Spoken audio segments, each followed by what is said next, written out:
Hello everyone, welcome to the Bubble Podcast for 139. As always, presented by me, George, and him, Connor, also known as Not George. Him. Vision, known as Vision.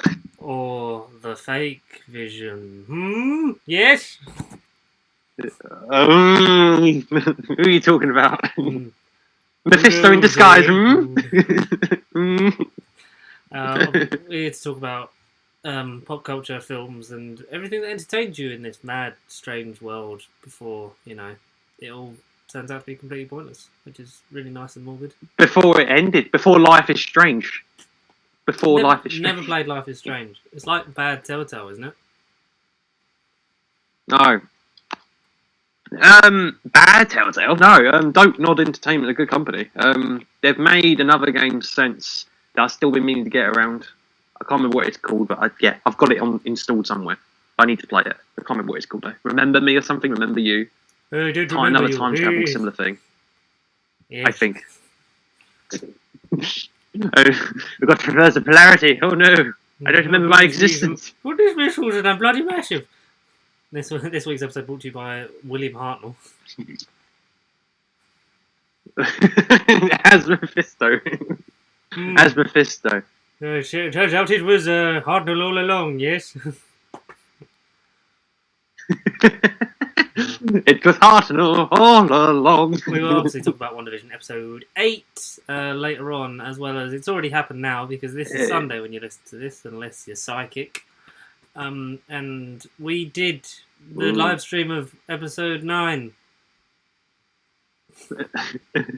Yes, so internet, don't let us down. We did it. Predictions. It was great. We got hundreds and hundreds of viewers. We got hundreds of viewers. Yeah.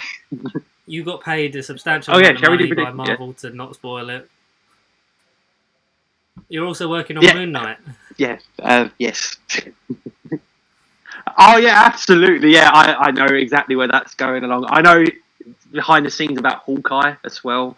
There may be, in all seriousness, I've read just before this recording, so 3 or 4 days ago for you viewers, I've literally just read Jeremy Renner's Instagram post where his quiver is a behind the scenes set picture, but on the quiver is the SHIELD logo on his quiver. So people are speculating that he's going to return to SHIELD in his Hawkeye series. So does that mean SHIELD are coming back, essentially? Or is it SHIELD/Sword, but with the SHIELD logo?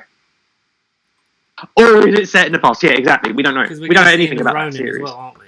It might cut in between. Because that's what Feige said at the original. Are we? Yeah, he said. Are we? I think it was the original thing at good. SDCC said that we'll also explore some of his time as Ronin. So I'm assuming that will be Infinity War Endgame in between that and maybe bits and pieces in between. Especially if Florence Pugh's in there. So the modern day will be Kate Bishop. True. Oh yeah. I forgot about Black Widow as well. The modern day bits will be Kate Bishop then and him retiring. Then it will sort of cut in between all the films like you've just said, and then we'll get Black Widow connections and okay. Possibly. And then I didn't know none of that. Tease Young Avengers at the end. Wiccan and Speed in the post-credits scene. Yeah. After WandaVision's ending, they're alive. Can you imagine people being excited for Wiccan and Speed in a Marvel post-credit scene? How have we got to this? I never heard of them 2 years ago. I didn't know them. I never heard of them. Yeah, but before this podcast, we didn't exist, so it's fine. We weren't real. We were born into this podcast. Oh no. This is all Agatha is behind. We're as old as the first episode. Yeah, she created this out of 100%. Matt's brain power. 100%. That's why you never see him. He's got a fake mind stone. No, because Matt's Ralph. Matt is Ralph. He's Ralph. Oh yes. He's Mephisto. Oh wait. Oh shit. We're breaking the full fall. We're breaking the full fall now. We can't give too much away. Fourth wall break inside a fourth wall break. That's like 16 walls. Deadpool is great. Superhero landing. Fuck. When he does it in 2. God, Deadpool is great. I've been checking out the Star stuff on Disney Plus. He's amazing. Really good. I can't wait for number 3. I watched Deadpool 2. I watched Con Air. It's really good. And I've been watching Scrubs from the beginning. Oh yeah. Because I fucking love that show. Especially seasons 1 to 8. 9's a bit iffy, but you know I can still dig it. Scrubs, it was old, yes. I never caught on to Scrubs, but I'll have it on the radar, on the watch list. I'll dab in episodes, yeah. Dab in. I'll God, dab is in. that dabbing dated I'll yet? dab I them don't know. in. Has anyone dabbed in a long time? Who knows? Or dares to dream? That was like 2016, 17, right? I don't know. I don't remember anything. Do you? I don't even know who you are. I don't even know who you are. Who will? The floss, but then... Oh god, I'm excited for Doctor Strange, man. Oh, The fact that this show is going to get picked up, like WandaVision will end, and then it'll be like, yeah, you want to see more? Come see Doctor Strange: Multiverse of Madness, May 2022 or whenever it's meant to be. Now, because they all just moved back. They've all just moved back a year, haven't they? I think March. I'm thinking March. I'm hoping March. Yes. Yeah, I'm thinking it's March. I don't think it's that late. It's early 22, spring. Like now. We're in March now, It's so out a year now. from now, roughly. It's out yesterday. In the one. Oh, cinema it's out that's tomorrow. open. It's out yesterday. Yeah. Oi. I can't wait to In get back to Italy. see the movie. Man. In fucking Italy. I think we should just see whatever. Just go and actually make It shouldn't be too long. of it and just see whatever and have a fucking good time and just all enjoy it like we fucking did before this pandemic was shite. Absolutely. I'm the only thing questioning that while we're on that subject. When do you think they'll start doing midnight releases or like very late showings? Because when they were open last year, like the latest was like say 9:30 or just after 9 o'clock, so you'd get out by 11 or something. You know. When do you think we'll get the midnight premieres again? I don't think if Black Widow comes out when it's meant to, I don't think that'll have a midnight. I think No. Just in terms of like judging it by that, just purely off the scale of those are the kind of films that would warrant a midnight release. Maybe by I think by Eternals you'll like have it if there's room for them to actually have a midnight of that, which I don't know if they would. If all things are good. I don't know if they would specifically for Eternals because there's not really anything that links into it. Whereas Endgame, Infinity War, Spider-Man, all those things. No. Even like when they've done it before with previous ones, with like do the whole trilogy and then show the other one, or like we did with It or whatever, and 1 and 2 back and all that shit. I'm not sure. Maybe by about June, July. Star Wars, the trilogy. Yeah, fuck me, that was horrible. Well, you really enjoyed the first two, and then it was like, and here's geriatric Billy D. Williams. And the Dead Rise. As soon as I saw the Dead Rise, I thought, oh my god. Yeah, but he was only in at the end. He was at the end. And Let's go find out. Like, what? Yeah. Never. Let's find out never. Bad Batch, May the 4th. While we're on that subject. May the 4th. The Bad Batch series is airing May the 4th. Or it's starting. I think it's weekly. I think that's Disney Plus's formula. They'll just do weekly episodes. The Bad Batch is starting May the 4th. Who wants us to watch Bad Batch? No, comment down below. We'll probably do. Yeah. Probably Falcon Winter Soldier. I mean, it's shorter. Judging if Friday's one went well, because we're in the future, but it's the wibbly wobbly timey wimey. We haven't done it yet. For anyone confused, we record on a Wednesday because it's the easiest day for us to do. It's the only day we're free. Yeah. What was I saying? Yeah, so I would assume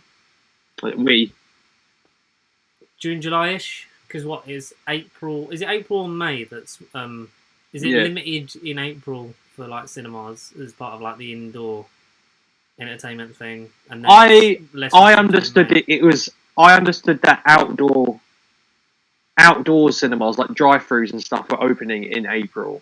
Outdoor avenues were open, and then May is the indoor.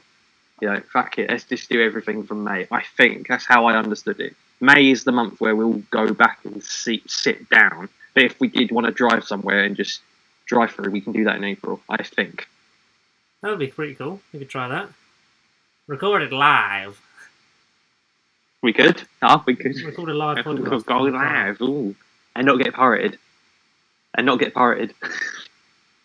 Can you imagine? Yeah, so I'm not 100%, but I'm just looking forward to us going and watching a film again, like we used to back in the old days. Oh, anything. I'd literally do anything, any film. Fuck it, you know what? My soul's already gone because of the shit, and Doolittle might be the key to get it back. Might be. Let's get it back. Sod it. I'll do it again. And try and giggle. I'll have a giggle. I'll dig a CGI hamster, and a talking parrot, and a rabbit, and all the other animals. A perilous journey. Still a sick of celery. I think that could honestly become like Robert Downey Jr.'s version of The Room. Like years from now. Hello. Let's just take a second. Let's just take a breath. Connor's talking 100%. Let's celebrate because I don't know what makes this day, but we're finally at the end of the dark dimension. Again, now you can... Connor, stop! What? Wow, okay. I was like, the Discord gone backwards, and now Connor's talking, and then it was like, oh no, it's just Connor. Oh, yeah, so they overlapped.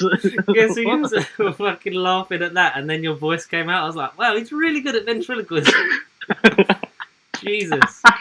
Because I forgot. It was me all along. Screw Agatha, it was me all along. All along. It's Connor's world, we're just living in it, ladies and gentlemen. He's actually the owner of the channel. I'm so sorry. Oh, so I forgot that, like, because I was on before, I was on early, so I was actually, because I forgot to write the description on like last week's one, so I was doing that, and then I'd waiting for your thing to download because I'd forgotten to do that, so I'm doing that today. So that's like 2 weeks late for Dark Dimension. We apologise. Sorry, guys. Sorry. That's a whole thing, but you know we had shitty Wi-Fi. Let's just play shitty Wi-Fi.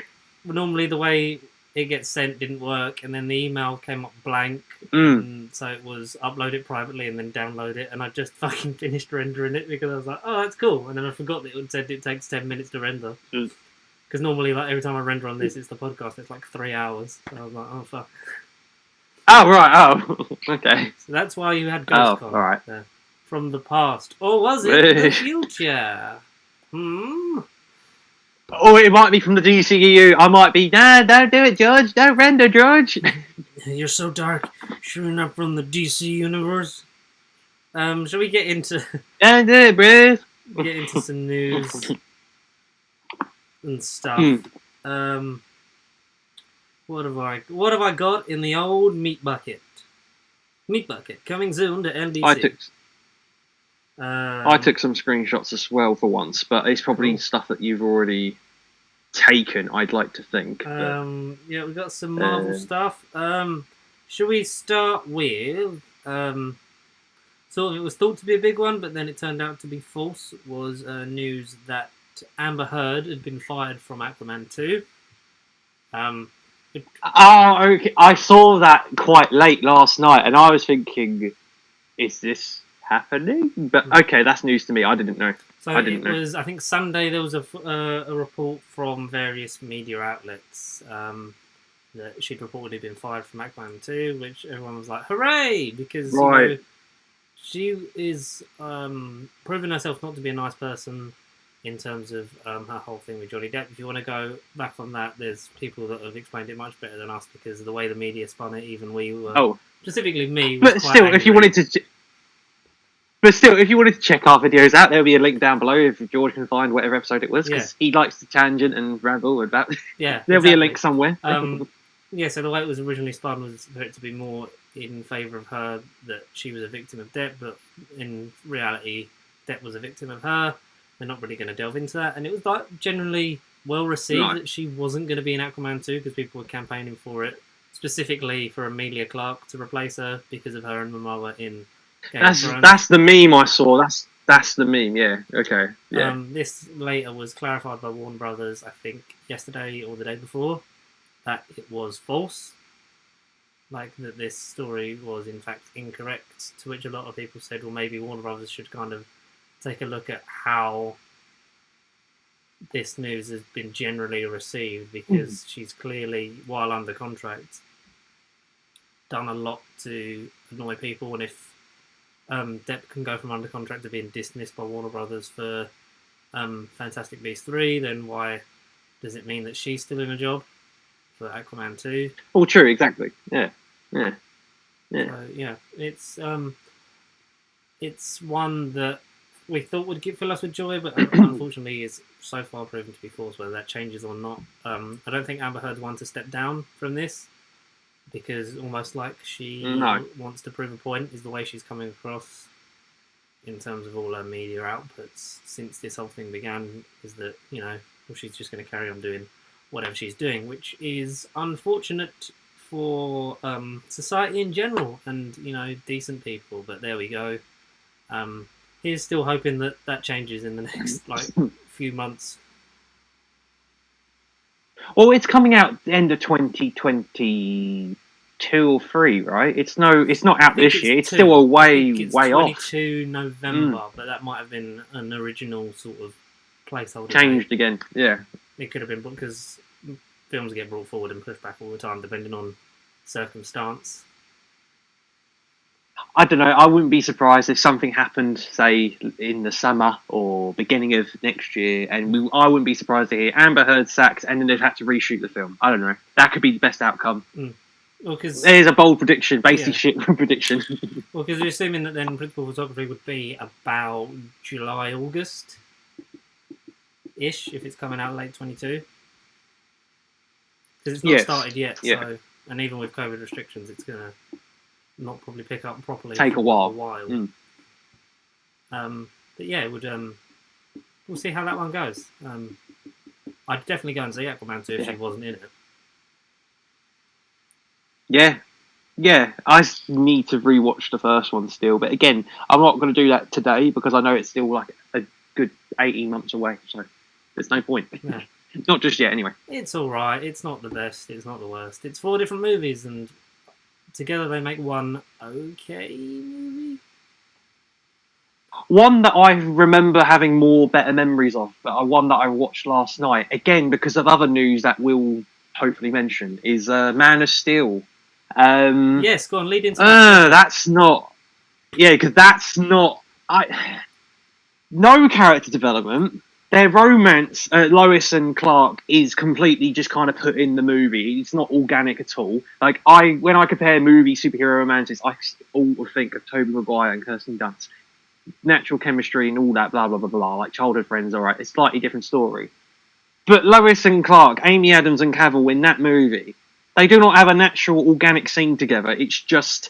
Lois is on the scene, Clark is there, they're in a spaceship, and they just kind of get shoehorned together in the movie. Like, it's not organic at all. No. The movie itself just ain't organic at all. It's not a Superman movie. It's a fine movie, but it's not a Superman movie. I don't know. I watched it and I was like, Jesus, this isn't as good as I remember it being. And you didn't really get entertained until like the last hour when Zod, Michael Shannon, turns up and they actually get on with the Zack Snyder action fest. I think Henry Cavill can play a good Superman. I think you just need someone to that can actually likes the character, because clearly, like, Zack Snyder, like, Man of Steel's okay, but it's not Superman. It's okay. It's with that filter of Dark Knight Rises had just finished, and we want to make our DC movies just like that. And it's Nolan-esque as well, because he wrote it, and it looks like a Nolan dark, gritty movie. It does look like a Nolan film, except it just doesn't have the Nolan traits, because it's a Snyder-directed movie, and he just wants the visuals. If like Nolan was like co-directing, could give him like the dark, broody character aspects and like flesh out the world, then it would have been far more enjoyable. But I was so sort of baffled, because the Krypton bits at the beginning of Russell Crowe were like the coolest bits of the movie. I was like, damn, Krypton actually got a story, and then he pops in and out of the movie anyway. It was really cool. Krypton was sick. It was. Krypton was really cool. Fucking Like Russell Crowe's not bad Nothing. as Jor-El. No. And the thing is, I don't see Russell Crowe. I just saw Jor-El. I totally forgot it was the same actor that I've kind of been seeing a lot lately. Like I forgot it was Russell Crowe.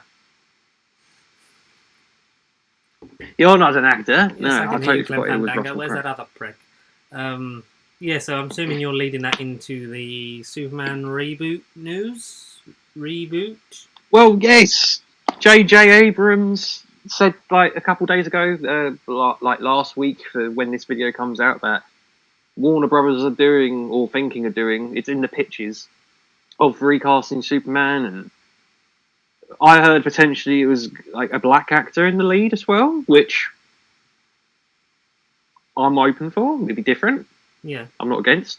Yeah, because it was rumored about like a year or so ago that they were sort of thinking about that, in terms of because like they didn't know whether Henry Cavill would like come back or something or whatever. But then he's want to do it. He's not done with Superman because Michael B. Jordan was the name that was bandied about, which is like what I'm here for. Because he was amazing as Killmonger, he's great in Creed. He's amazing in everything he does apart from Fantastic Four. And yeah, exactly. Jesus. Yeah, so that's also like with this, they're saying like it's a possibly. All right, so the confusing thing is it's going to be within the DCU sort of scope. So that's how they want it, but maybe rebooting Superman to actually fit with it because it's almost like he was. Like they made the movie and then went, and then we'll start the universe off of this. So there's still rumours that Henry Cavill could be involved in it because it's a reboot in terms of the story, but maybe not in terms of the actor. Either way, I'm fine. With you a decent Superman movie, and I think it'd be unfair to not give Henry Cavill an actual shot at playing Superman and not weird, darky, broody space Jesus. But that's down to me. Yeah, sure. Yeah. Did you think if both actors, say the new Superman and the Cavill, are somehow involved, do you think it could possibly be a ramification of Flashpoint if we ever get that movie? Possibly. Do you think it could be a multiverse crossover story? There's no Superman story that comes to mind where there's like multiple Supermen as such, apart from the death. Yeah. But they kind of faintly did that in the last 20 minutes of Batman v Superman, and then changed that in Justice League. Yeah, and they just did. It's not canon, but it is canon. I can't wait to rewatch that movie. Oh, I can't wait to rewatch. I'm just not gonna. I think I've drawn the line with DC in terms of the big characters, like in terms of Superman, Batman. Yeah. In terms of this universe, I'm just gonna be like, I don't really enjoy the work they put into those characters in terms of they've made them both sort of pretty crap. I heard bad things about Wonder Woman 84. Affleck's divisive. Judge that when I see it. General consensus that is movie. Very weak in terms of what compared to the first one. I like Shazam. I'm interested to see what James Gunn does with Suicide Squad. Absolutely. Flashpoint could be interesting. I hope it's not just the gimmick of Michael Keaton and like maybe Ben Affleck and some other people, and we're just going to use it to change the universe. And Nicolas Cage. Nicolas Cage Superman. If we ever got that, Jesus.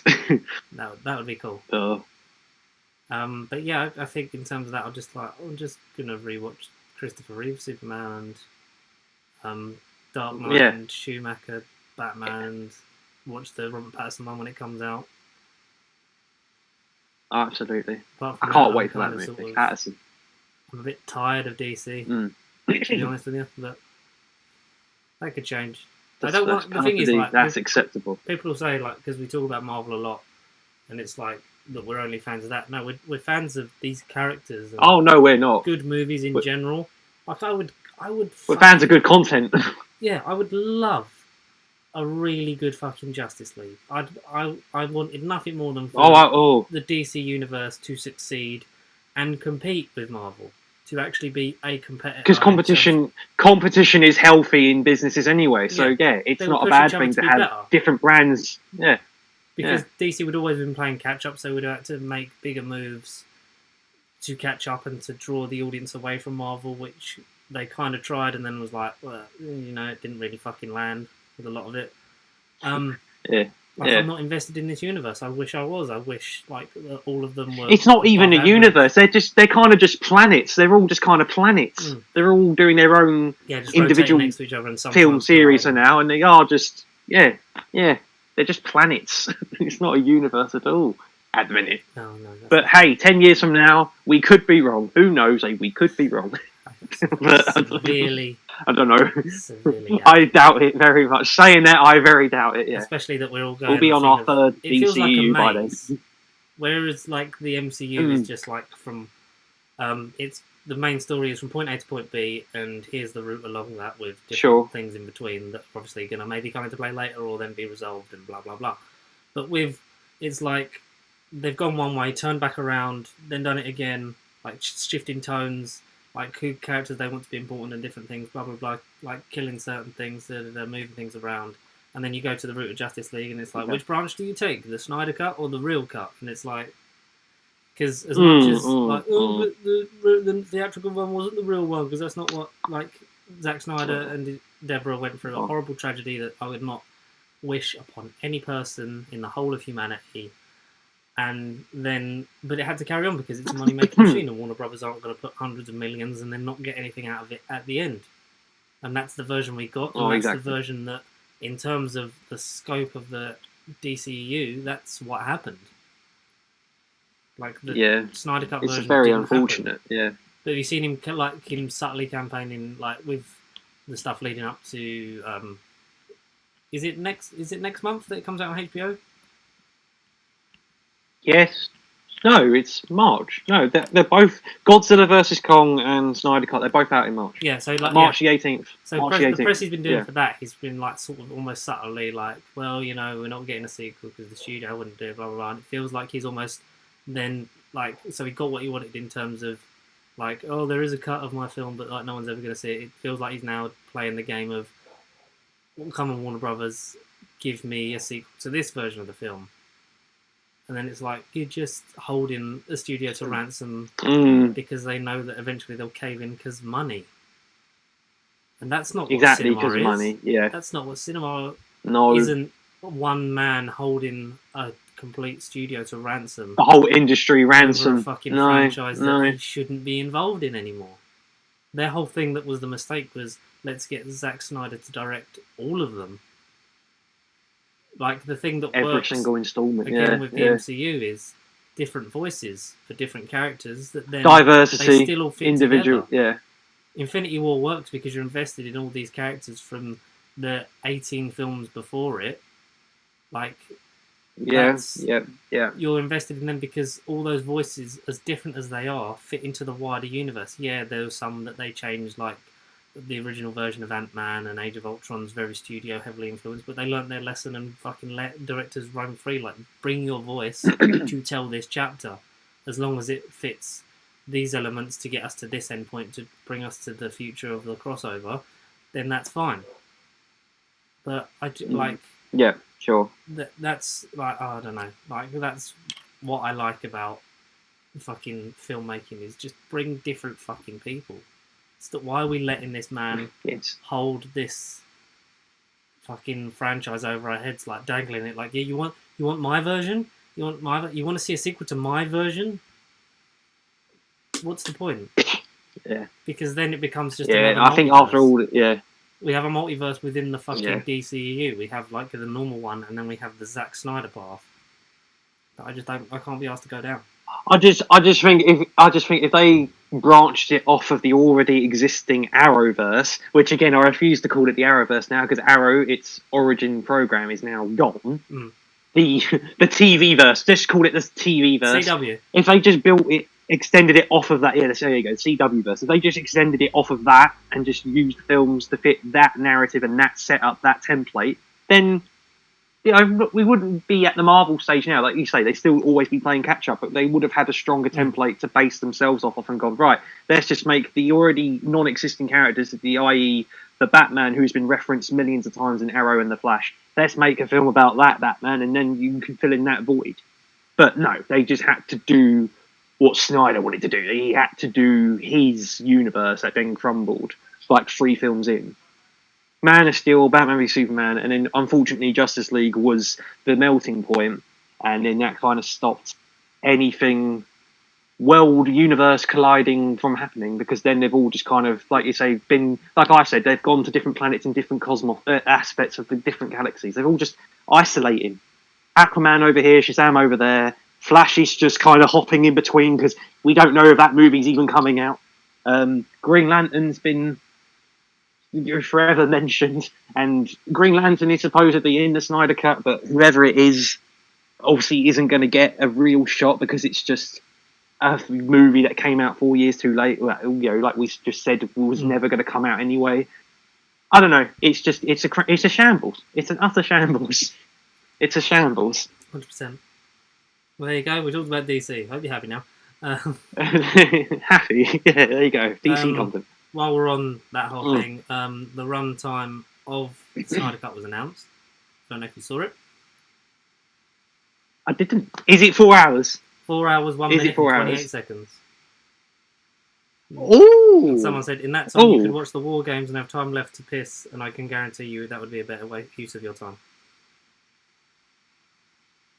Yeah, you're probably not wrong. You're probably not wrong. No, yeah. Far from I'm not going to seek out an illegal copy of Zack Snyder's Justice League, and I'm not going to pay for it either. Because I just don't... No, exactly. Unless it comes on Netflix or something like a year or so from now, because, you know, it either made so much money that they don't need to worry about it, or it didn't make anything and they need somewhere to fucking stream it for territories that don't have HBO Max, then, yeah. Well, Warner promised us that international cuts, international territories would get a cut of the movie. Like, we would be able to view it. So, but again, it's like, where are we? March the 2nd today? March the 3rd? Well, yeah, but then has he not been paying attention to the world? We ain't going to get it in cinema. So he's got to at least adapt to that. Like, I don't know. You'd think he would be like, right, Amazon Prime, let's just do it. Or Netflix, let's just do it. But I don't know. Will we get the movie legally? That's the question over here from the UK. Will we get it legally? I don't know. The only bit of DC I need is right here. I mean, I know it's inverted, but right there. Oh, you've been reading Watchmen? Yes, like I said, I would in my story, the actual graphic novel with like, oh god, what am I doing? It's so massive. Like, look at these pages. It's oversized as hell. Yeah. But like, yeah. You're going to read the Watchmen sequel. You can't see me as well. Huh? You're going to read the sequel. Am I going to read the Watchmen sequel? Yeah. There's a prequel comic as well, like before Watchmen. Yeah, I am going to read as much as I can of it. Yeah. And the weird I've got the series up there. Where they jump into Superman and Batman and all that stuff. The Doomsday Clock. Yeah. I'm just fascinated. Yeah, I'm just again the film the other day really fascinated me. Yeah. Oh well. Because I know that I don't think they finished the Doomsday Clock. Because I know they started it, but there were still like issues to come out. I don't know whether they ended up actually finishing it. I feel like it might have finished. You can buy a complete paperback of it, so I'm assuming they did finish it. But I don't know. But yeah, DC. If you're ever in need of a good DC flick, movie, TV, comic, get Watchmen. That's the only bit of DC you need. Like the film. It's the only Snyder movie you kind of need in your life. Because like it's pretty like it was always considered unadaptable, wasn't it? Watchmen. It was like how the hell. No, yeah. But it's okay. I think like you get some of Zack's flavour in it, which isn't terrible in 2008. No, yeah. Of course not. On the most part, it's quite fun and enjoyable. And I think if you watch the series yet. No, I haven't even opened the series, no, because it's a sequel to the comic. So I'm reading that big giant book, and then I'll read the series. Yeah, I've read. I know it's. Oh, what was what? Sorry, what? No. I just know it's a sequel to the series, and they introduce new characters. That's all I know, and it's like I don't know, 40 years later from the comic. I think. It's sort of a sequel part of it, but it's just unfortunate that we're not getting any more of it. I think that's the thing that will annoy you the most is you'll get to the end of it and be like, but you'll be like, oh my god. It's a cliffhanger. But why? Resolving. Like Mr. Potato Head. Regenerate, damn you! Fucking title. It's just the mysteries of life. Yeah. Oh, gee. Oh, the less said about that, the better. It's a toy.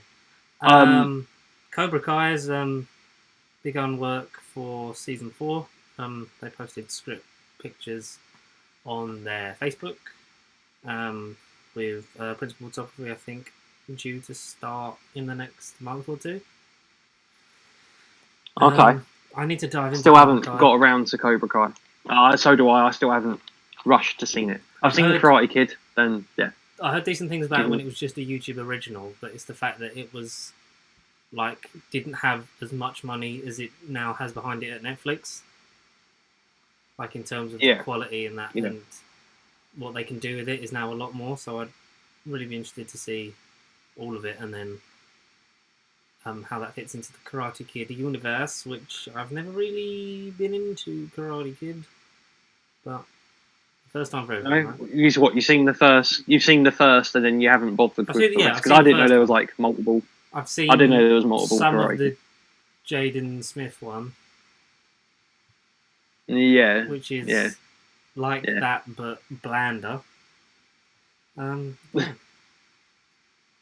That's a thing that happened. One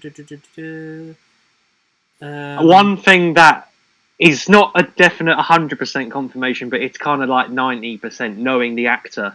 I'll just read the tweet and you'll get it straight away. Boy, it was a blast working in a certain city with a certain director on a certain movie with a certain actor. It sure was. Picture being of London. It's been confirmed that this picture was in London. What's filming in London at the minute? Again, we've mentioned the title numerous times. That already at the beginning of the episode. Toast in Tinseltown. Is that a film adaptation of Toast in London? That's what they're calling the American one. Toast of Tinseltown. So where he goes to America. Jeez. So season 4 is like Toast of Tinseltown. And no, that is not part of the MCU. No, it's Doctor Strange is what I was going with. Doctor Strange. Yeah. It's filming in London. No, Mr. Bruce Campbell, Groovy Bruce on Twitter. Yes, he's filming a movie in London with a certain director who hasn't been in a movie since like 2014, 2015. The guy doesn't he picks his movies wisely, but he always goes with the same certain collaborators. But who's directing Doctor Strange? Who's directing it? It's obviously Sam Raimi, previously his Evil Dead / Spider-Man his best contributor. Mate. Exactly. So there's a 90% chance that he's just confirmed that he's cameoing in Doctor Strange. I'd love it. Which, again, I'd also love it if he cameoed. Yes. Like within maybe a section that introduces the multiple Spider-Men. Like if that then leads into Spider-Man, which we'll get into in a second because we have to, obviously.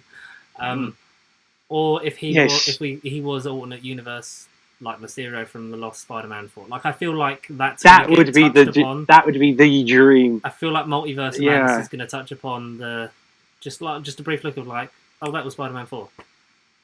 Like even if that's all we see of Tobey Maguire, and I fucking hope it is because I don't want a whole live action like version of Into the Spider-Verse but white. Because Spider-Verse works because it's nothing we'd ever seen and it was fucking people from all over. Yeah. That were Spider-Man, because the whole thing is anyone could wear the mask, whereas in this one it'd be anyone can wear the mask as long as you're an American or British actor in America, maybe in your 30s, but recently in your 20s. Jesus, yeah, no. That would be cool. If we got that, I'd love that Mysterio, or just anyone. Or who would you cast him as? I would have said, had we not had Venom, I would have said Bruce Campbell as Cletus Cassidy. Oh, right, I was going to say, if you wanted him as Eddie Brock, I was like, hang on a minute. It'd be interesting, Eddie Brock. But Cletus, sure, yeah, because he... You know what? To tie everything we're seeing, Bruce Campbell with Mephisto. He could be the devil. Ooh. He goes killing devils in Evil Dead. That's pretty much been his acting career. Why can't he be the devil? What if Bruce Campbell Nightmare? What Bruce Campbell is doing, yeah. What if he's the villain? Oh no! Oh dear. Because they wanted Tennant for that. Yeah. Technically, Jessica Jones didn't really happen in the proper MCU. It was adjacent, which always pissed me off. They're linked, but no, they're not. They're not linked really. It's got a picture of Stan Lee if they link Charlie Cox, then. Yeah, but if Bruce Campbell was the main character in the MCU. Yeah, but that's the thing. We have no clue because he is a cameo-ish actor, and in say out of the 10 Raimi movies he's directed, not just in counting Spider-Man, but out of the 9 out of 10 movies, he's always had an appearance in them in some sort. So even if he doesn't have a main role, but it would be great if he did. He's definitely in the movie. He's definitely in Doctor Strange. It's been confirmed unofficially. I don't know. Who would you? Yeah, sure. Fuck it. He'd be a great nightmare. He'd be a great sort of cosmic being, villainous person. I think because we've had so many years of him killing evil, but then why can't he just become the evil just for once and just have fun with it? Because he is a very charismatic, just a fun guy. So why can't he just embrace that side of the acting career and be like, "Fod it, I was the big evil." What about if he... Bruce Campbell for who? I was going to say Cardiac. Who? Cardiac? Who's Cardiac? I've never heard of Cardiac. I'm trying to look at... I've never heard of Cardiac. The Rhino? No. Oh, Jesus. Giamatti returns as the Rhino. Jesus. Bruce Campbell was alright. Oh. I'm trying to think of Doctor Strange key characters as well. If it's a Doctor Strange movie, I can't. We've had Wong. We've got the Ancient One. Clear's a girl. Yeah. What about in terms of if it was linking into Spider-Man? Would you say to a Bruce Campbell, Kirk Connors? Ooh. Oh, and going linking to Evil Dead, he gets his arm cut off. What happens to the lizard? He gets his arm cut. Oh no, that would be a great meta connection. Oh, I wouldn't be against that. But then the only thing that would not put me off or baffle me, or when I'd see Bruce Campbell, as much as I'd love to see his face as that character, why are you in this movie? You know, I can't, because if they're dealing with Craven, if they're dealing with, I can't even think of the villains of Spider-Man 3 now, but if they're dealing with so many plot lines, like why is the Lizard now involved all of a sudden? It's just, I think if anyone was going to be Lizard, you'd think it'd be that teacher from Far From Home, the one with the longer hair. I can't remember his name, but I thought he was Connors. The guy with the long, like the professor, whatever his name. I can't remember his name. Teacher, Yeah, Mr. Something. Yeah, exactly. That guy with the glasses, the slightly longer hair. He was in Hulk, wasn't he? Yeah. And that's the same character that he was in Incredible Hulk. Yes. That was the university. Yeah, that guy. Yeah, that guy. I can't think of his name. But yeah. I don't know. Bruce Campbell, definitely in the movie, 100%. Like, yes, please. Please. If you're in a main role, groovy. That would be groovy. What about Kalu? If he's in that movie for more than 2 things. Who's Kalu? I don't know, Doctor Strange. Who's Kalu? I've never heard of Kalu. 500-year-old wizard and former classmate of the Ancient One. Sure, okay. I've never heard of this character for sure. That or Nightmare. Friends of Tilda Swinton. Okay, yeah. Or Yandroth, a scientist supreme from the other dimensional planet Yarn. Sure. I'm saying yes to anything as long as he's in the movie. As long as he's in the movie. We shall see. Bruce Campbell will be groovy. And he is. Back and groovy. He will be groovy. Shall we... we'll jump across to the Marvel spectrum. June the 11th is the release date for Loki on Disney+. It is, yes. Obviously, I'd say on paper I'm more excited about it than Falcon Winter Soldier, purely because we don't know anything about it. Because we don't know anything about it. Especially after WandaVision. And different, yeah.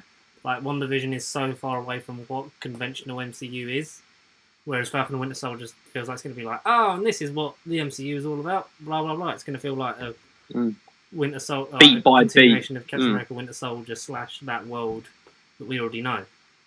And it'll be on Earth, Yes. so we know, like, normal Earth, not fucking altered reality.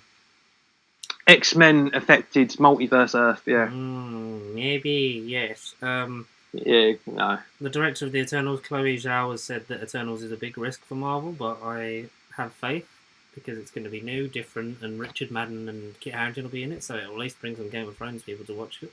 Angelina Jolie, like you say, Kit Harington, Richard Madden, Gemma Chan, is it as well? Is one of them? Chan, returning as a different character. Yes, of course, yes. Yeah. Captain Marvel. And I forget the name of the deaf actress who's in it, but that's good in terms of, you know. So do I, yes. I forgot as well, yes. But yeah, diversity as well, which seems to be the thing with Phase 4. Well, that's good. We're all about diversity. Blade reboot will be PG-13, where Deadpool 3 was staying at an R rating, which is surprising and annoying some people online, which I get. Yeah, I don't know. Is that a good thing? Was that the best decision they could have made? Because I think if you're gonna maybe make it a 15, like it doesn't have to be out. Oh yeah, surely. Like, because even Deadpool's a 15 over here. Oh, is it really? Yeah, to be fair, yeah, it's not an 18. Yeah. I can see it over there. Like, yeah, it's for not us, 18. it's not it's like, not 18. you know, only adults can see it. It's like, you know, teenagers and so forth. And people that will just watch it anyway on a streaming service or buy it, so they'll watch it anyway. Yeah. I think that will maybe neuter some of the things we want to see with a Blade movie. If it was a series and it went the way of X-Men, like Logan is the only one that then gives it a proper thing of like, this is how brutal this character is. Like, I feel like you still need some of that in Blade because he is a darker character, a la a Marvel Knights of the old. You know, they had, was it Ghost Rider Spirit of Vengeance and Punisher Warzone were under Marvel Knights instead of just Marvel. And I feel like you would do that. Yeah, they were. You would have Punisher, Ghost Rider, Blade, Deadpool, whereas on the other side you'd have the other X-Men and like all the Avengers and stuff like that.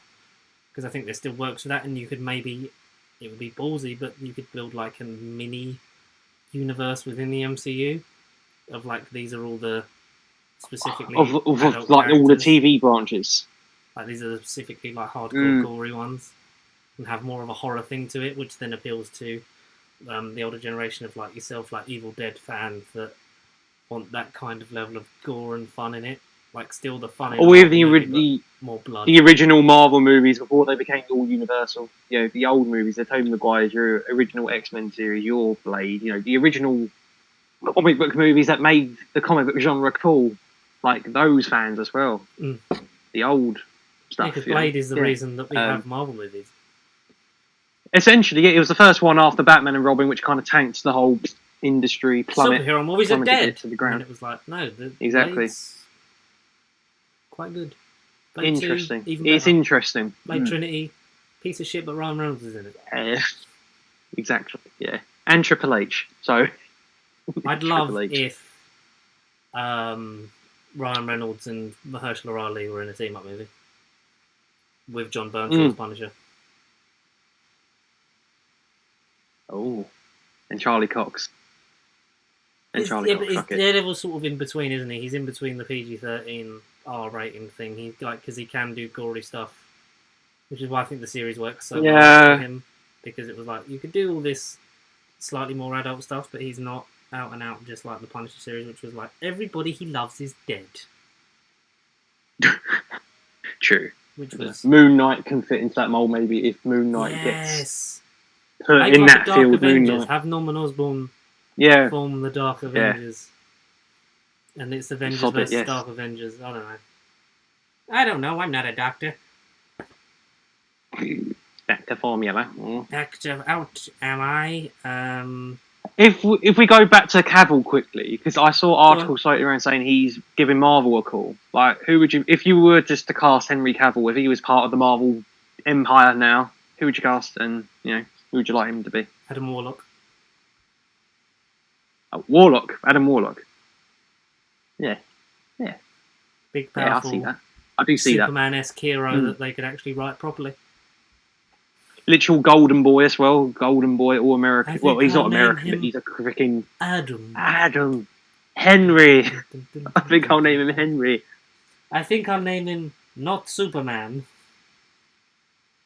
No, not Superman. Geralt of Rivia. I can't. Yeah, Geralt. Geralt's Riviera. Riviera, I think it's Riviera. I don't know.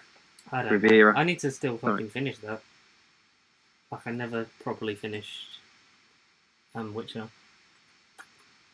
Maybe because it's so hard to get attached into. Like where some series will just like... It was, yeah. You'll be plumbed into it straight away. They hook you in straight away. It's such a weird series, that one. But he was great in it, but yeah. Apparently Luke Hemsworth and Matt Damon are seen on set of Thor Love and Thunder. Whether they'll be still playing fictionalized Loki versions of previous film events, which would be cool if that sort of became a running theme in Thor movies, or if they saw them as actual... Oh, absolutely.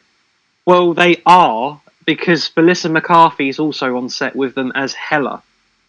And there is a behind-the-set photos. Did I take a picture of this? I hope I did. I saw that somewhere. Is that real? She's playing fake Hela. Oh, so they're really going to retell Ragnarok from that? Yes. It'd be wicked in their retelling of it, like they had... They played a scene in the play of... So Luke Hemsworth as Thor with Loki watching the version of it with then like Liam Hemsworth playing fictionalized Thor in this play as Chris Hemsworth watches Luke Hemsworth watching Liam Hemsworth. Oh, Jesus Christ. And Sam Neill Odin watching who could play another fake Odin, like in terms of this fucking Inception level shit. Oh God. Oh no. Oh no. Oh, you're putting too much responsibility I've gone on cross-eyed, like Michael Caine or something. Like Michael Caine playing Odin in the play and stuff like that. That'd be fucking... You know, that'd be funny. If this becomes like its own sort of like Luis moment in fucking Ant-Man. That it just becomes more out. We see them acting. Yeah. Oh, you got to save the arts because they've been out of work. I mean, he's inverted picture, but like, yeah, Melissa McCarthy is Hela. That's going to be cool. That's going to be so cool. Yes. That whole gang's back. Yes. Look forward to it. Should we hit the Spider-Man news before we drop in WandaVision before we go? Yeah, absolutely. Sure, absolutely. So we got the Spider-Man title of some sorts. Oh well, never ending. So the 24th was the real one, so the 23rd was the fake one, wasn't it? So we got on Instagram with Tom Holland. Tom Holland posted a still from the movie of Did we talk about this last week? I think we might have. No, we did No, I think we forgot the real title as we finished recording, because that seems to be the trend. The trend with us. We record all this and then we get news next minute. Yeah, the real title came out I the think next it was... day. Yeah, so it was like we talked about like the fake ones of like Home Slice, Phone Home, Home Wrecker. We finally got Spider-Man No Way Home in a video. No Way Home. Mm-hmm. Coming out of John Watts' office. I like that video though. That was great. You spoiled the whole last Tom, you always spoil everything. Yeah, you always spoil it. No, I'm not. And then they just pan to the board and it's just in your face. Spider-Man No Way Home, which we also got a nice thing of No Way Home titles that some had been sort of suggested by fans and some had been like in different theories and stuff. So we got I managed to take a picture of the full board of the different homes. Okay, good. All right. So we got Spider-Man Home Sweet Home, which I think we Home Sweet Home. I definitely It says gross. Like there's loads of like the webs. There's like Spider-Man's web shooters and that's blah blah blah. No Place Like Home. Spider-Man Wanna Go Home. Yeah. I want to go home. No Way Home circled and then Sony. write it bigger. Homeworld boring. can't find home. What? Question mark. Close to home. Hits too close to home. Okay. Stay at home. Stop. Zoom in home. Hard pass. Homeschool. Please stop. Aunt May says no. Homesick. Ugh. Webcamming. Aunt May says no. PG needs home. Far from home. We already did this. Home Alone. Yeah. Spider-Man Home Alone. Copyright issues. That would have been a cool one. Copyright issues. Welcome Home. No. Home Run. No. Homemade. Too cutesy. And Spider-Man No Way Home, which is the official No Way Home. The Home trilogy. 100% confirmed. Yes, it had to have home in the title. Yeah, that's all we knew. It had to have which home. Is sort in the of title. it became that by accident because Homecoming makes sense in terms of high school. Then it was. I feel like Far From Home would have been a good title for this one if they'd travelled for this one. Yeah, but they've said maybe No Way Home is reference to the 2 Spider-Men that are rumoured but not confirmed to be in it. Not being able to get back to their universe or without that Peter. Tom Holland keeps denying that they're not in it. Or Tom Holland Peter. keeps insisting that they're not in it. Or without Peter not being able to get back to his dimension, so No Way Home, maybe. There will be scenes back at the high school because there has been set photos and Zendaya and Tom Holland have confirmed this, which is good because the whole thing is like it's a year each of high school, which we didn't. It's a school trilogy, yeah. I think if there had never been a snap, we'd have got a full second movie in the high school. But there was a lot. Oh, absolutely. Absolutely. Yeah. No, we definitely would have got a trilogy, a full trilogy of schools. Yeah. So this is going to be senior year. So this will be the last one in terms of how high school works in America, and also the last one in the original contract for. I think this was included in this. So with the original Spider-Man contract was 3 solo movies, 3 crossover movies. Then was rumoured that they were going to put him out anyway because of Far From Home's success and the fact that they had Spider-Verse, and they were like, we can make all the money, and then they renegotiated. Yes. Then this proves to be the end of his original Spider-Man contract / the new one, because then they added on No Way Home and another crossover appearance. So that's like the finalised contract. So this is the last solo one for now in this current contract. I don't think that will stay the case because I think this will be a great success. And Tom Holland's already said it should be. It really needs to be. Yeah. He said that he doesn't expect there to be another issue with his contract like last time. Like he expects that they're kind of past that now, which is good in terms of us, the fans, and this character actually getting a complete arc and so on and so forth, and getting through college. The thing is, like, hopefully, as corny as it sounds, the channel will grow up with Tom Holland Spider-Man, and like we'll see him evolve. The plan, like we said many episodes ago, was like 9-ish movies. Don't know if we'll get to 9, but if we get to at least another trilogy of 6, and then another couple of Avengers movies, that would be great. You see and make Miles more of a big game character, and then actually have be like, oh, Spider-Man can actually be anyone in live action. Oh, exactly. That would be good. Yeah. I assume that it's going to be renegotiated like it will, because Tom Holland's also was said, before. Like, he doesn't expect there to be any issues now, or as big as that kind of thing of like, because it felt like it was half real, half like a sort of ego contest of like who's going to break first, and Marvel going to say like, oh no, we'll do this, like we'll take less money, or Sony to go no, take more of our money, because that whole thing, that contract's another video in itself, like that whole collab thing. But yeah, I look forward to Spider-Man No Way Home as long as it is not overstuffed and serves the MCU well.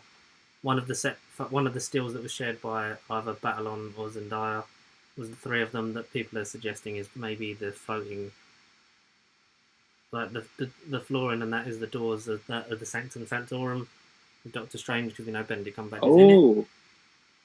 And they've also done a casting call for 20s to 60s actors playing courtroom stereophonic videographer and attorney. Filming taking place in March.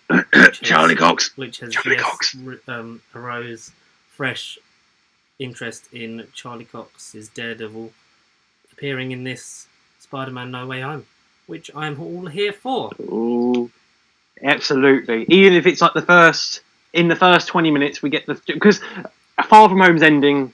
Spider-Man's outed by Mysterio as this wanted felon. He's behind all the attack. Yeah, that shot was the last image we've had in the cinema screen for Marvel. Yeah, so obviously the beginning act has to deal with the fact that Spider-Man's wanted and a felon in the public's eye, so he will be on trial, reminiscent of Batman v Superman at least. And then we'll get Matthew Murdock as a surprise defendant, who obviously they wouldn't have met before this scene.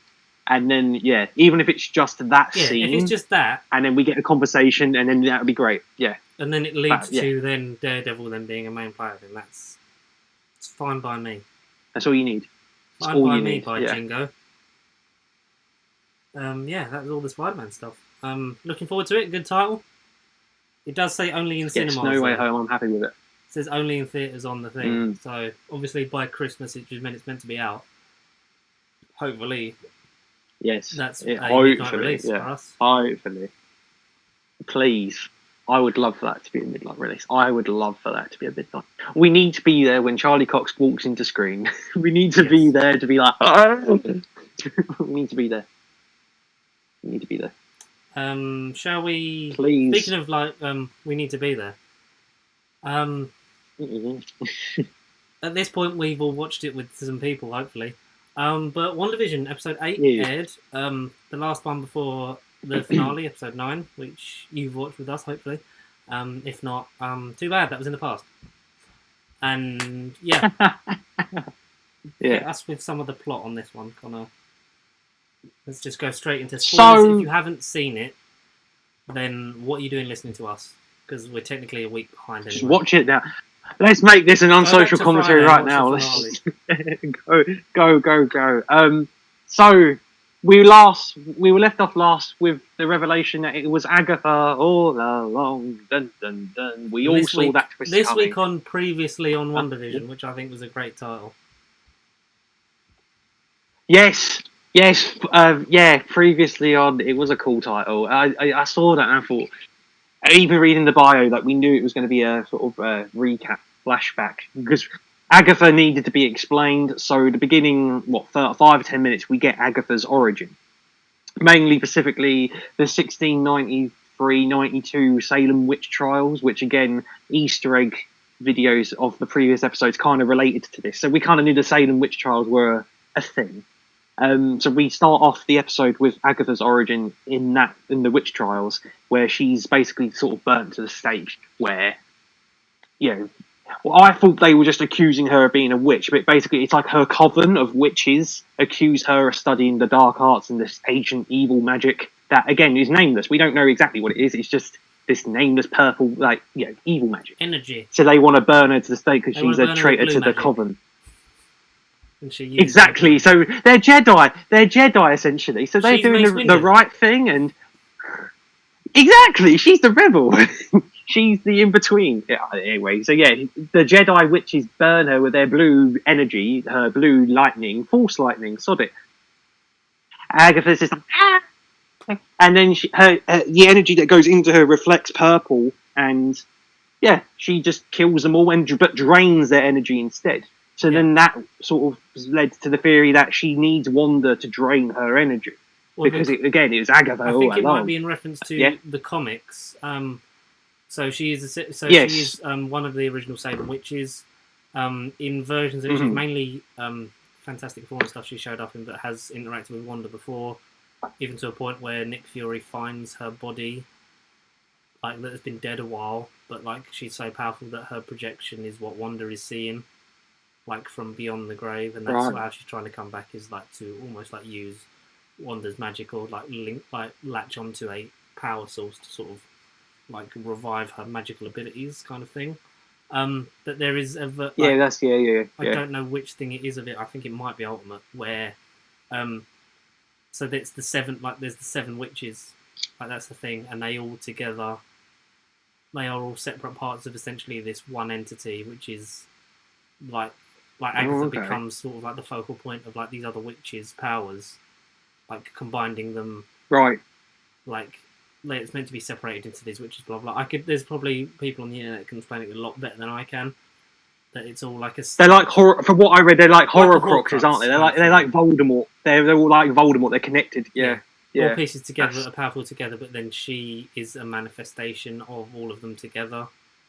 So that might be a reference to that. Her draining it, so she has all of their powers, and taking their magic is then more powerful than them. Blah blah blah blah blah blah blah. But yeah, I think that was good. The set looked great. It was nice to get a sort of a condensed version of like, this is Agatha's origins. We're just going to show you this in 10 minutes and move on. I think that was great.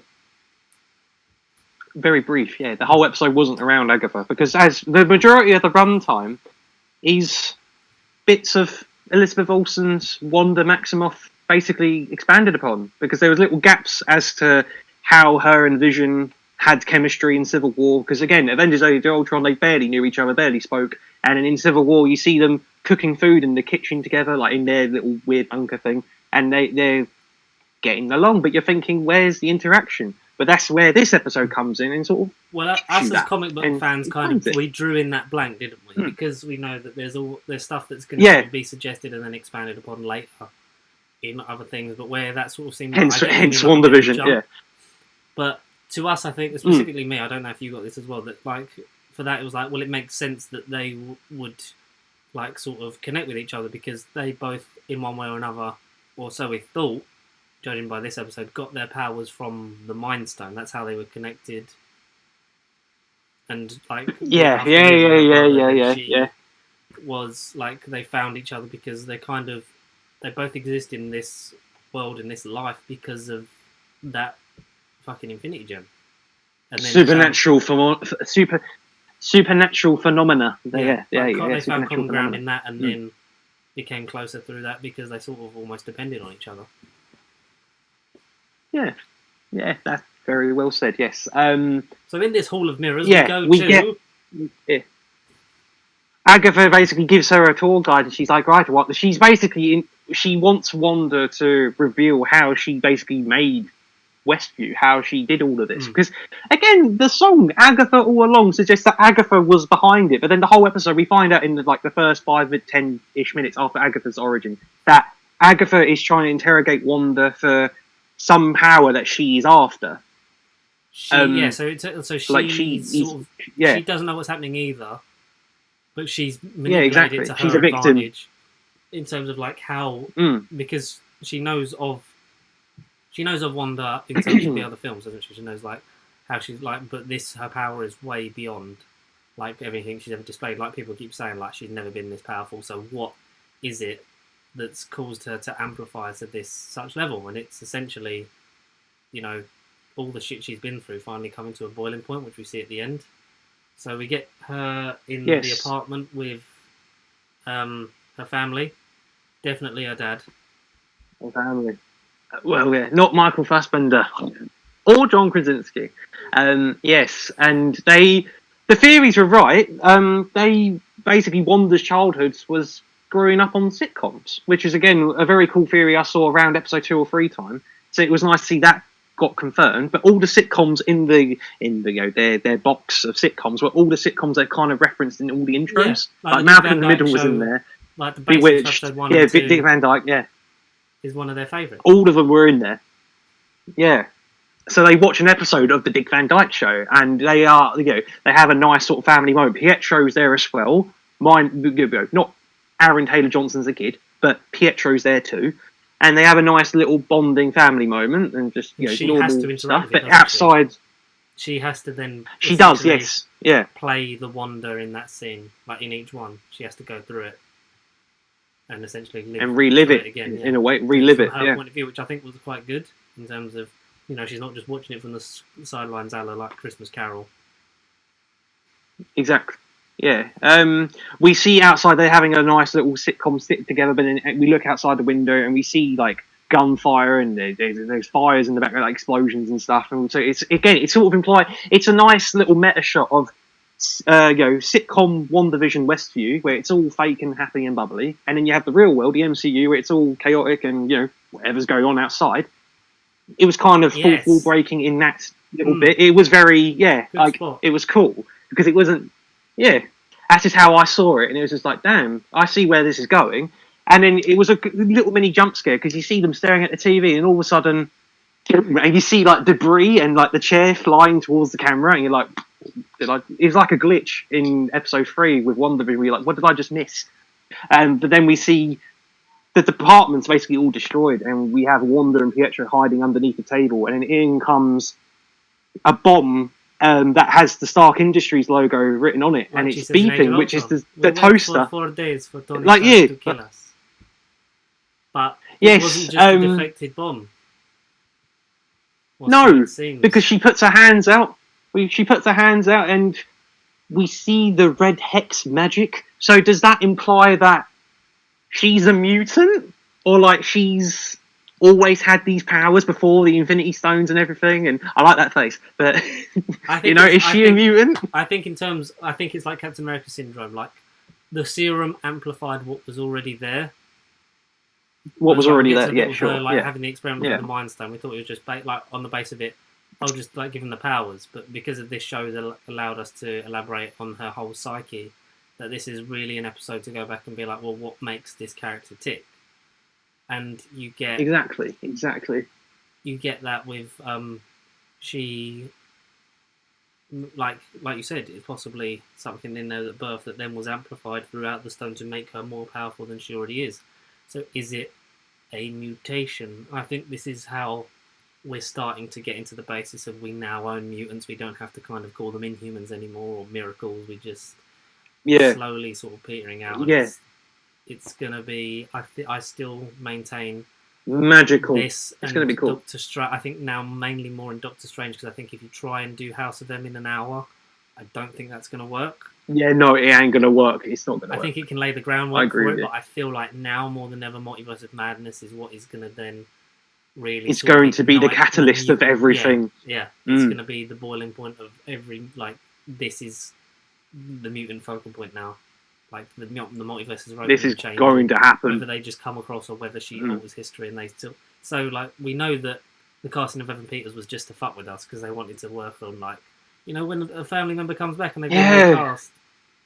And like the fact that it's a lot of fun. Yeah, as Agatha says, he's like Pietro, fake Pietro, and he was his eyes and ears or whatever. But again, does that mean that Evan Peters is just a random person that she just controlled? And who is Evan Peters in the MCU? Is he just a random, like you say, a stunt cast, or is he someone else? Again, we've got another episode, but like she says, like, who is he? Is there more with that? I managed to like do that to your brother, even though he was on another continent and full of holes. Yeah, like, so I'm which confirms that he's dead. It's like how the DNA or the body of Quicksilver, then maybe the Hex changed him, because in the 80s that made him look like sure in the 80s. Yes. Either way, at least we've that got to see a version of Quicksilver like played properly by Evan Peters, and hopefully, if it would be really nice if he came across. Like I was kind of really would. Out of all of them, I think he was kind of maybe top 3 that I wanted to, like. It's Deadpool, it's out of the X-Men lot, you mean? Yeah. And then I think him, because out of all of them, I think it would be nice for him to actually. Oh, maybe we'll explore this and actually reunite him with his sister. And we kind of got that. If this is it, then it's a shame, but at least it was fun. At least we got, it was fun. It was cool. But I'd really like him, Elizabeth Olsen, and Michael Fassbender Magneto to sort of be the linchpin of like this is where it's going, and have that trio of family issues, and bring Psylocke back, but give her a less porn star outfit. Yes, please, Feige, if you're listening, please do this. If not next week, then in a year's time. We already know by now, like in terms of the real us, but this is past us. So. Yeah, no, we do. Yeah, exactly. We're doing WandaVision episode 8 now. We're reliving the past. We're doing it now. We're walking through our past selves. Yeah, so I would say. Yeah. Yeah. So then the next one after that was the Hydra Base, which we don't see any Pietro. It's just her cell. That would have been the perfect opportunity just to have him there, but no. Even if it was a stunt double, just with like from behind. Exactly. the hair, because his hair hadn't turned silver. The quiff, yeah. Because it was like Aaron Taylor Johnson black hair at the end of thingy. But then was Quicksilver's powers there as well? From birth. And just exactly. By blood. Yeah, we don't know. We don't know. Because this is Scarlet's episode. She sees herself in the stone, which they obviously don't see. She sees it in terms of, so they get her to, she has to touch Loki's scepter. And we get a moment that's not captured on camera because 1 minute she's standing up, next minute she's on the floor unconscious, but she connects with the stone and she sees essentially herself in the full get up that we haven't seen yet. In terms of, we've seen on the poster with the different TV screens, like full actual. That's what I was literally just going to mention that. Outfit. But it's in that, and it's like, if that's what we're going towards, because we've never really had the origins of. We've never had the actual Scarlet Witch until now. We see her glowy gold, and in that silhouette, and we have another Marvel shot of the eyes, which they're really fucking good at, just to convey that. Because we've had, so it's her, it's Captain Marvel, it's Steve in Endgame, and Tony in Avengers Assemble. Like the whole. Oh right, their eyes and then everything and happening in the reflection. It's like, wow, this is. Yeah, I see what you mean. Yes, they are cool shots. They are very cool shots. Yeah. But alas, I enjoyed that Hydra scene as well, because that was another cool ooh. But then after that, then we get. Is it then the chat with Vision? Yeah, it's that scene with Vision, isn't it? Yes. Which is sort of the sort of friendly establishment to their relationship. Yeah. Where Wanda's watching another sitcom episode of, I can't remember which one it was now. And then Vision sort of walks in and sort of, am I intruding? And like, no, you're. But in her Sokovian accent, she's like, oh no, you're not. Like, no, you're not. A little bit lighter though.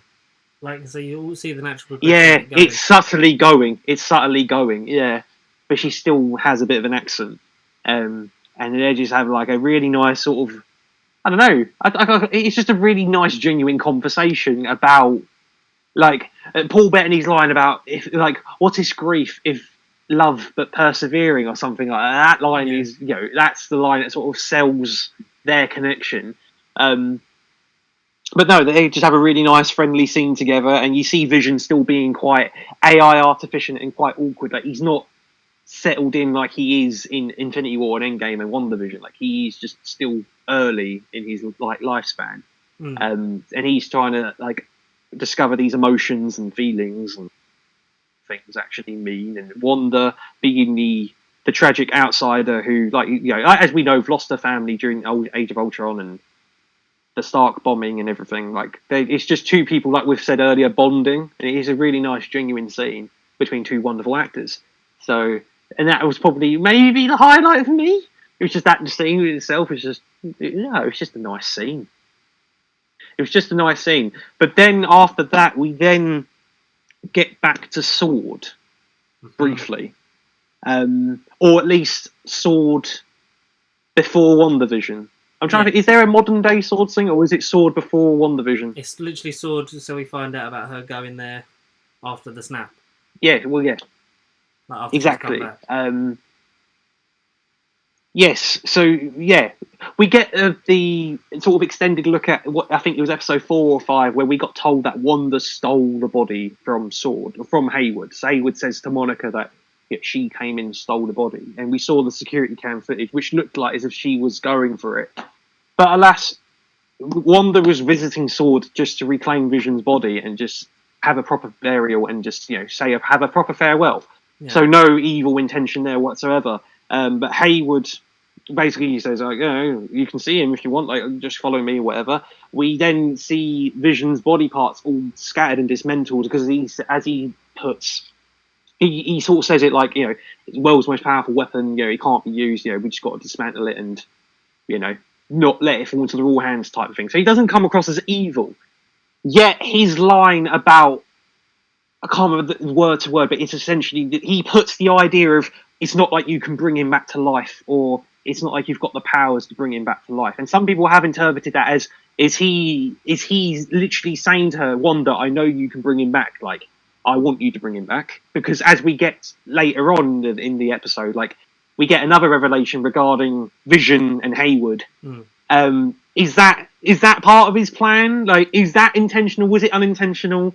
It's kind of a bit more like, you know, we can give our thoughts when we get to the actual bit I'm referring to. But anyway, Hayward sort of puts the idea of bringing Vision back to life in Wanda's head. That's how I interpreted it. Yeah. And you see Wanda's eyes sort of go for a second, and she's like, I shouldn't, but I could. So then she breaks the glass and sort of hovers down and sort of, again, comes across as saying goodbye to Vision and sort of, you know, sort of pats his, sort of holds his dismantled head and his eyeless, eyeless corpse, sort of says goodbye. And then it pans outside the sword and we go back into Wanda's car. And then all of a sudden there's, without knowing what it was, I thought it was just like documents or like a card or something, but it turns out to be some property deeds to a house with a love heart that says the home that we wished we could grow up in, like from Vision, like so it's from Vision. Yeah. Or so we think. To grow old in. Yeah, to grow old in, there you go. So then we see Wanda just driving along into basically Westview, the normal, quiet, suburban, empty town. Just modern day Westview, kind of boring to be honest, just a bit plain and quiet. And then we get to the address and there's no house, there's nothing. It's just an empty bit of land. And then we see Wanda standing in the middle of this, like, you know, the mess, if you like. And then we see her, she finally sort of caves into everything she's gone through. She gives into her emotions, and then she basically does a blip herself, and she literally screams and all this red energy then comes out of her, and we basically see WandaVision being made. We see the town getting engulfed in her hex magic, and you know, all of it going into black and white. Didn't you? Like all the people outside, yeah, the shops and like the archway and stuff from like episode 2, like where they did the talent show and all that kind of stuff. And like you say, it all just changes around them. Here we go, 1950s WandaVision, episode 1, WandaVision. And then, so the house is all made and the town's all engulfed. And then we see the scene from the trailer where she's kind of like releasing the red magic from her. And then we see this yellow energy, which I thought was interesting, the yellow sort of Mind Stone energy. And then hence we get the creation of Vision. But again, purely in her head. The fact that it's Mind Stone, so it's from her soul and from her mind and from her. So is this Vision her, not her memories as such, but like how she wants Vision to be? So it's not real Vision, but like, yeah, exactly. Yeah, like you go, like, yeah, the perfect version from her opinion, her perspective. But even so, with the Mind Stone energy, not necessarily just her red magic, it's the yellow Mind Stone magic. I don't know. I feel like there could be something with that. We'll see. We will all know by the time this video comes out. But yeah, we see the creation of Vision, and then we just see the beginnings of WandaVision essentially from Wanda's perspective. And Agatha's sort of standing there going, right, but that's what I want to know. Like, how did you do? Like, she then sort of finds out, you know, it's from all this grief and all this magic, and, you know, all the heartbreak that you've gone through, that you've been able to do this and blah blah blah blah blah. And Wanda's kind of shocked. Like modern day Wanda is kind of shocked. This is like she kind of wrote herself into the sitcom, which again was another theory that people had suggested. So I don't know. It's just kind of like she forgot she did it herself, or she was just playing us. And then so the whole flashback segment kind of ends, and then we get to we're at the ending, aren't we? Yeah. Essentially. Yeah. I mean, there's not really much now. Essentially, she hears, basically, she, carrying on from episode 7, she went downstairs into Agatha's basement to find the kids. We hear the kids scream, so then Agatha's sort of like, oh no, run along, like, you know, don't forget your kids, or whatever cheesy line she says. Yeah. And then she basically runs outside into the street, and then we see Agatha all in her fully witched garb, and the kids outside sort of as if she's got like these weird magical whips, and they're all sort of held by these whips around their necks. And then she says, and then the coolest bit, like the coolest line, and it's just what it had all been building towards. There was this. I can't remember. Basically, there was this root. The reason why I became who I became is because of this magic. The magic that you've been using was called chaos magic, and there was one witch that had the chaos magic. Yeah, the one witch that had it and it was you, the Scarlet Witch, and then cut to black. It's like she's essentially like an entity, or sort of like almost like a prophecy. Like that makes you. Yeah, there you go. Yeah, prophecy. Scarlet Witch, and then it ends, and then we get that makes you the Scarlet Witch. Like that's a revelation. We finally got that name spoken. But then we get the mid-credit scene. Yeah. Yes, another one. 2 out of 2. So will episode 9 have one? Hopefully we'll know. Yes, a second post-credit scene, much better than the first. We then cut Sword again, like modern day Sword, no longer flashback Sword. And we see Hayward sort of messing around with this machinery and computers, and just like a vial and this big pod thing.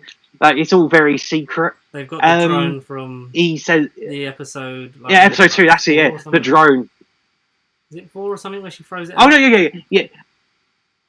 No, I think you're right. Yeah, 4 is Sorry, episode 4. Yes, you see Wanda's drone with her magic around it, the hex magic, which they needed essentially to bring their secret weapon, secret ally, foe. We don't quite know who this is just yet. Turns out we just needed some of the right energy. Yeah, that's his line, cheesy line. And we see this other Vision, but in full white, and they're doing the rebuilt Hayward's version, like weapon, friend, foe. We don't quite know who he is just yet or what he is. Ultron in Vision's body. We don't quite know what he is. So Hayward had been working on Vision's corpse the whole time to then make this possible. That's what I gathered from it. And going back to whole Hayward saying to Wanda, it's not like you could bring him back to life. Was this part of his plan? Like, did he want Wanda to do this in order for them to get the energy to then bring? Is that his plan? Maybe. But then it goes against, like he was saying, it goes against Vision's will. Like he wanted to be, like he does. Yeah. Turns out he sort of like doctored the footage of her stealing him from. I think it was episode 4, the one with Sword. No, episode 5. Yeah. So the one after like she comes out and all that stuff.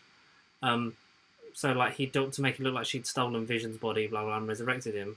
But his whole thing was resurrecting Vision to use him as a weapon, which he never wanted to be made as a weapon in terms of the protocol of the Sokovia Accords and his own will. But he wouldn't let her just bury millions of dollars worth of vibranium in the ground. Yeah, that's how he puts it. Yeah, $1 million of vibranium. That's the line. So it is Paul Bettany's face. Yeah. So maybe are we going to get a Vision versus Vision, almost like hallucinogenic fight, or are we going to get Paul Bettany put back inside New Vision? White Vision's body? Yeah. So like brainwashing. Because although we're calling him White Vision, real world Vision, really, because as we know, Vision in the whole show is just kind of Wanda's Vision magic. 2.0. It's the subconscious of the hex. As to why he died in episode 6, where he went outside the hex, because he's from the hex. It's not real Vision. It was just hex Vision. Vision. So you couldn't live outside it. Outside. Yeah. Interesting. Are we going to do like a semi-quick-ish prediction of where we think episode 9 is going to go? I mean, we already know. Idea, mate. I don't know where we could go, but we've already seen it. Well, all I'd want is a Quicksilver scene, because we didn't get anything with Monica. We didn't get any Quicksilver. We didn't get any Darcy. We didn't get any Jimmy Woo. It was just literally Wanda, Agatha, and then little bits of Vision, and then little bits of younger Pietro in this episode. In a way that will surprise us and leave us wanting more for. Hopefully, and make us go. But you'll have already seen that with us, because there's no point plugging it, because it's already happened by the time. So we hope you enjoyed WandaVision's finale on Friday the 6th or 5th. 5th. Where are we? The 5th of March. Yes, the 5th. So let us know what you thought of WandaVision as a whole, because you can get in contact with us by sending us some questions or anything else by emailing nerdbiblecontact@gmail.com. It's everywhere. Hex magic is everywhere. It's everywhere. Please get in contact with us and talk about this with us if you enjoyed hopefully watching it